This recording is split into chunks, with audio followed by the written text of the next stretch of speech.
Everyone, welcome to the new class. After the previous class, we discussed the basic structure of DNA, how it will be looking, and what are the basic elements or the monomers, we can say, the basic unit, smallest unit, which are found in the DNA. Right. Now, speaking further, we have to say some things that are related to the presence or the foundation of DNA. DNA structure, actually, the presence was actually found by Friedrich Miescher in 1869. It was very first found in nucleus by this particular scientist. But at that time, the technology was not well developed, so he cannot say the proper structure of DNA until 1953. Until in 1953, two scientists, James Watson and Francis Crick, both of them found with some experiments, with some data obtained from some other scientists, that DNA structure or the structure of DNA is actually double helix structure. It is actually having a double helix structure. We discussed about the double helix structure. It's something like this. The double helix, this is the single strand. For double helix, you will have to need two strands. This is the double helix structure of DNA, right? And in this DNA structure, we have this what we are told as the nitrogenous bases: adenine, guanine, cytosine, thymine, uracil, the pentose sugar structure, as well as the phosphate group, which is present in this particular DNA structure. Okay. Talking further, about which there are some specific features that must be considered in light about the structure of DNA. So we will just discuss about that structure of DNA, the basic features of DNA. We know very well that DNA is made up of polynucleotide chain. So there will be two polynucleotide chain present. If this is a DNA, this is one polynucleotide chain, this is another one polynucleotide chain, so it must be represented with a double structure. It's a double polynucleotide chain. So this polynucleotide chain has its backbone with sugar phosphate group. We had studied yesterday. The pentose sugar as well as the phosphate group are present in the backbone, which you can see very clearly from here. If this is the structure of a DNA, double stranded DNA structure, this is one strand, this is the another strand. So if they are the double stranded DNA structure, you can very well see that you have this sugar structure, you have this phosphate group, which are present in the backbone. Means you can see it will be present. If this is the structure of DNA, then the structures which I showed you, the pentose sugar, the phosphate group, all of them are present in this particular backbone structure. Okay, they are present over here. And what about the nitrogenous base? We can see this nitrogenous base, adenine, thymine, they are present inside. They are present very inside, and they form the base pairs. Actually, we will discuss it now. So that is the first feature of a double helix DNA. Second feature is that the strands are present in anti-parallel polarity. Always remember, whenever you have to make a polynucleotide chain, it is always in an anti-parallel polarity. So what is this anti-parallel polarity? We know that the one strand of DNA always starts with the fifth chain and ends with the third chain.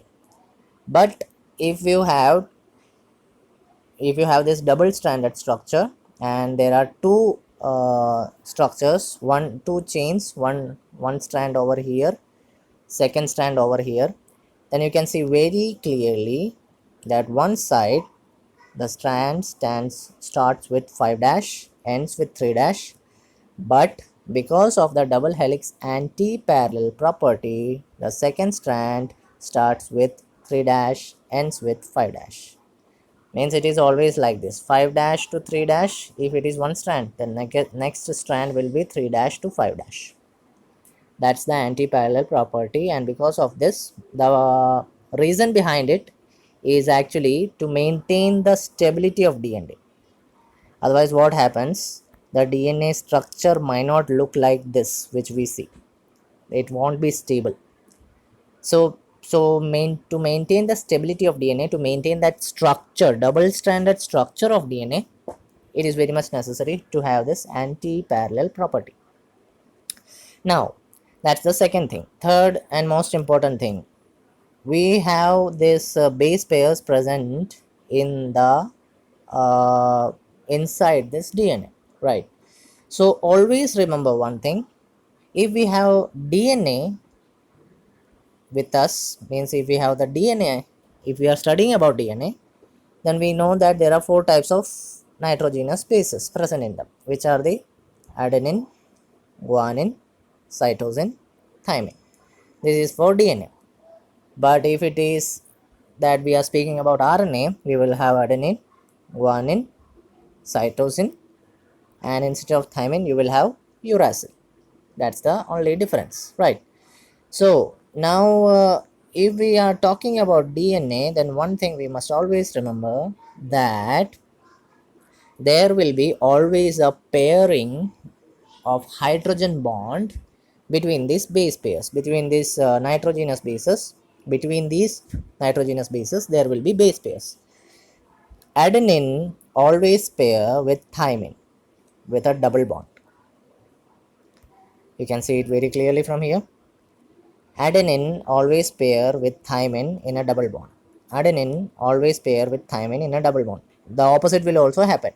If one strand is starting with A adenine, then the second side must have thymine over it. Otherwise, it won't bond and there will be no structure present there. So there will be a double bond structure, double bond hydrogen bonding structure between adenine and thymine, and between cytosine and guanine there will be triple bond between them, triple bond of hydrogen. You can clearly see here, triple bonding of hydrogen. So if you particularly see this thing, this adenine and this guanine are coming under a particular nitrogenous base pair, and they are actually known as purine, right? If they are actually known as purine, if they are actually known as purine,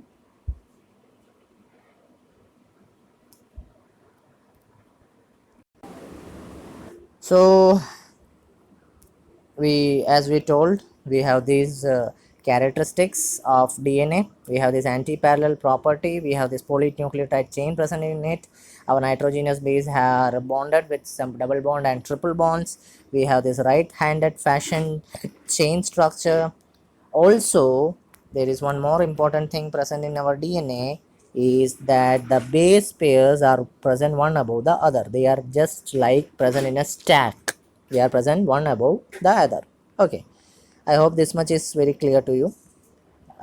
Next thing, we know that Francis Crick, one of the founders of DNA, he introduced a central dogma or a principle or a basic principle, which states that the DNA which is present in our body is converted into, or the genetic material of our DNA is converted into RNA, then into the protein. Okay, that is what he actually mentioned about the central dogma. This is the central dogma that we are seeing here. DNA converts into a RNA. RNA converts the genetic material into the protein. This transfer or this information flow takes place in our body. So DNA when exchanging the genetic material to RNA is known as transcription, and RNA exchanging the genetic material to protein is known as translation. Clear? Now, the process is actually done with the help of an mRNA. mRNA means messenger RNA, whose function we will study in the coming topics. We have to study the RNA structure also. Okay, now if we see a simple calculation that how our DNA is found in our cell, if we see a simple calculation, we know one thing, that our cell, our DNA present in our body is actually 3.3 into 10 to the 9 base pair, or we can say 6.6 into 10 to the power 9 nucleotides. These much nucleotides are present in our human DNA. If we consider the uh, DNA helical structure, we know one thing very clearly, that if we are having base pairs here, then the distance between these base pairs is a very small distance, which is actually 0.34 nanometer. 0.34 nanometer means 1 nanometer means 10 to the power minus 9 meter. So distance between two base pairs is 0.34 nanometer, and we have 6.6 into 10 to the power 9 nucleotide. So how long will be our DNA if we calculate distance we have, total number of nucleotides we have? If we multiply both of them, we will get an approximate answer of 2.2 meter of DNA present in our body. 2.2 meter of DNA.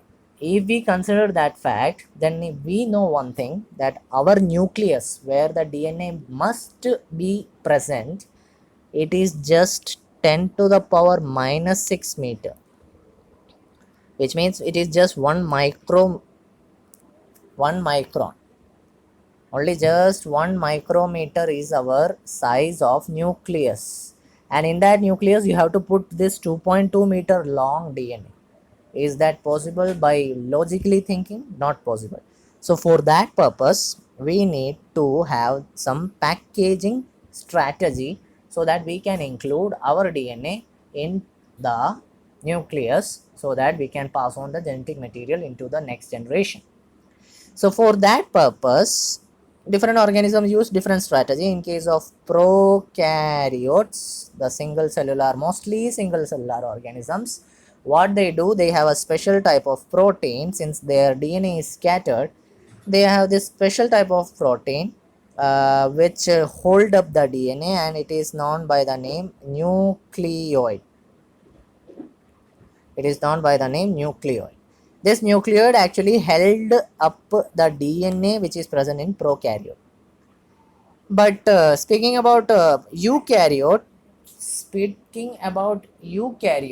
we speak about eukaryote, our we are also a eukaryotic organism, human being. Our DNA is very much complex, right?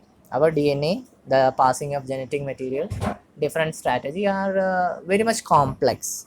So in order to restrict that complexity, we have some special proteins present in our body.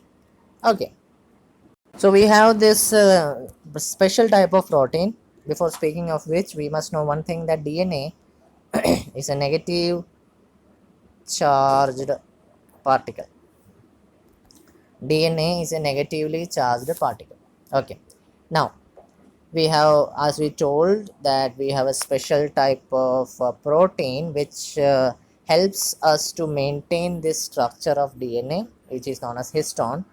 Histone is actually a positive charged particle. Histone is actually a positive charged particle. It is actually a protein. Histone is a protein. It is a positive charged particle.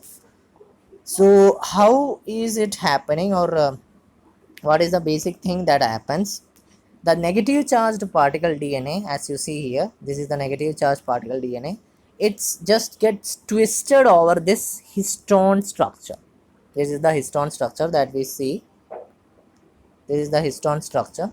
Histone is actually formed by 8 unit molecule, which is known as histone octamer. Histone octamer. This over this histone octamer, our DNA just gets twisted around, and such a structure where histone over the histone octamer, the DNA gets twisted around, is known by a name nucleosome. It is this structure that we are seeing is known by the name nucleosome. I hope this much is clear for you. Now, speaking further, the nucleosome is the nucleosome is something that has this 200 base pairs of a particular structure. A particular nucleosome that we see here, this nucleosome will have 200 base pairs present in it, and these nucleosomes are present in our nucleus in form of a repeated pattern of structure. These nucleosomes are present in our nucleus in a repeated pattern. That structure is known by the name chromatin. That structure is known by the name chromatin. I hope you had heard about the name chromatin, which is when during the cellular division converts itself into the chromosome. You see the path where it goes. It is so lengthy, it is so complicated that our DNA has such a basic path. It all starts with the small structure of DNA, and after the formation of DNA, it forms a double-stranded structure of polynucleotide. Then, after the formation of this double-stranded polynucleotide, it has to form this bind with this DNA, has to bind with what we say as histone octamer, and this histone octamer is known as nucleosome, which forms a repeated pattern in the nucleus known as chromatin. And this chromatin, when during the cellular division, which happens at the metaphase stage of our cell division, it forms a chromosome. And we know that now we are well aware about one thing, that our DNA is present in the chromosome of the nucleus of the cell. So if anyone is asking to you that where is the DNA present, it is present in chromosome of the nucleus of the cell. But we can't say that at first we have the chromosome. At first actually we have the chromatin. So at least we can say that it is present in the chromatin. Okay. Now, as I told you that eukaryotic binding is very much complicated, right? This chromosome, whichever the nucleosome we had seen, they are actually found under a under the under this microscope. This nucleosome are present in chromatin, right? And it is found in a structure like beads on the string. Like if we have a small string present and we have this small beads over this particular string, somewhat like that structure is the nucleosome present in the chromatin. Okay, and these beads on string structure gets coiled, gets condensed during cell division, which I told you forms the nucleosome, sorry, the chromosome. But in order to handle such a complicated situation where you have very high level of packaging of chromatin, you need additional protein also. So additional protein that is used for at such a level of packaging is known as non-histone chromosomal protein, NHC protein. So the packaging of the chromatin is done with the high level of protein known as NHC protein, non-histone chromosomal protein. And this is about the packaging. Now if we consider one thing, that this chromatin, if we see very clearly, this is the chromatin structure. Here whatever you see, it is a chromatin structure. You see some dark spots over here. You can see very dark spots some areas, and you can also see very light spots also in some areas. If you see it very closely, you can see very light spots over this string areas. So whichever dark spots you are seeing, the dark areas you are seeing, these areas, the dark areas, are known by the name, or they are actually, they are densely packed. It is dark in that area because that area is packed very densely. And such areas where the dense packing takes place are known as heterochromatin. And during the passage of genetic material from DNA to RNA, which means the transcription process, these things are inactive. They do not participate in such process. For transfer of genetic material, heterochromatin do not takes place. Now, there is also the lighted area, very light colored area. They are actually loosely packed there. The chromatin are loosely packed, and such areas are known as euchromatin. Such areas are known as euchromatin, and they actually takes place in this transcription process. They actually take place in the transcription process, or we can say the passaging of DNA to RNA process takes place in euchromatin. With the help of euchromatin, they are active in that situation. Okay, I hope you understood the concepts of what we had said about DNA. So I have given homeworks, I have given the notes as PDF. For you, the homework will be to draw this nucleosome structure beneath the heading DNA helix, which is given in the notes, and nothing. That's all. The double stranded structure, polynucleotide chain you had made earlier. So you just go through the textbook only. No need to draw this. Only you have to draw that nucleosome structure in your textbook. Oh, sorry, not book. Okay, that's your homework. So that's all for today. I hope you understood the concepts. In the next class, we will understand more detail about different other concepts. So that's all for today. Thank you and have a nice day.